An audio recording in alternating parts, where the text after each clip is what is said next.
عاهدت الله وعاهدتكم على أن قضية تحرير التراب الوطني والقومي هي التكليف الأول الذي حملته ولاء لشعبنا وللأمة.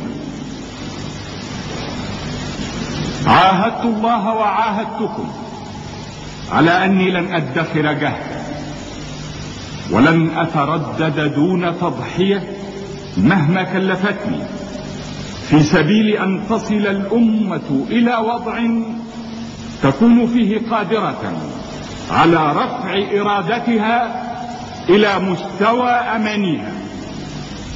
ذلك أن اعتقادي دائما كان ولا يزال أن التمني بلا إرادة نوع من أحلام اليقظة يرفض حبي وولائي لهذا الوطن أن نقع في سرابه أو في ضبابه. عاهدت الله وعاهدتكم على أن نثبت للعالم أن نكسة سنة 1967 كانت استثناء في تاريخنا وليست قاعدة. وقد كنت في هذا أصدر عن إيمان بالتاريخ يستوعب 7000 سنة من الحضارة ويستشرف آفاقا. أعلم علم اليقين نضال شعبنا وأمتنا لبلوغها والوصول إليها وتأكيد قيمها وأحلامها العظمى. عاهدت الله وعاهدتكم على أن جيلنا لن يسأ أعلامه إلى جيل سوف يجيء بعده منكسة أو ذليلة، وإنما سوف نسلم أعلامنا مرتفعة هاماتها عزيزة صواريه، وقد تكون مخضبة بالدماء، ولكننا ظللنا نحتفظ برؤوسنا عالية في السماء وقت أن كانت جباهنا تنزف الدم والألم والمرارة.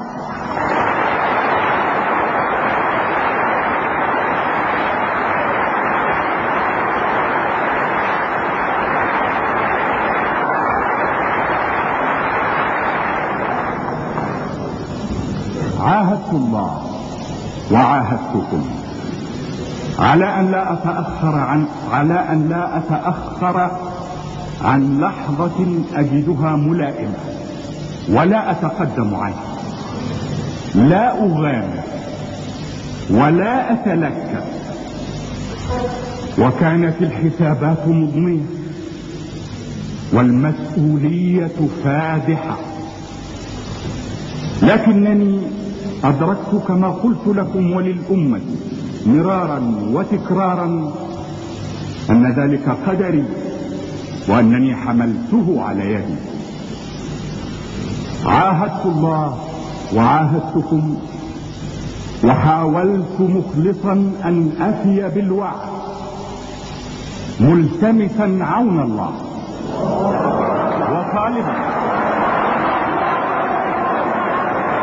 وإذا كنا نقول ذلك اعتزازا وبعض الاعتزاز إيمان، فإن الواجب يقتضينا أن نسجل من هنا وباسم هذا الشعب وباسم هذه الأمة ثقتنا المطلقة في قواتنا المسلحة.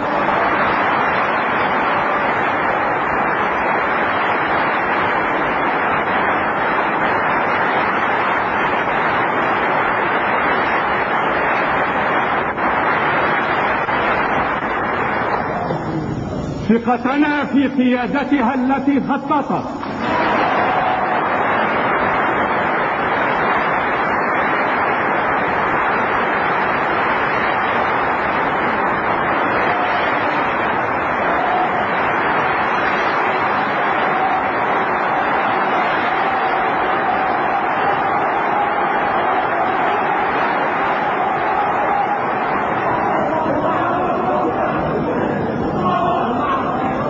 وثقتنا في ضباطها وجنودها الذين نفذوا بالنار والدم.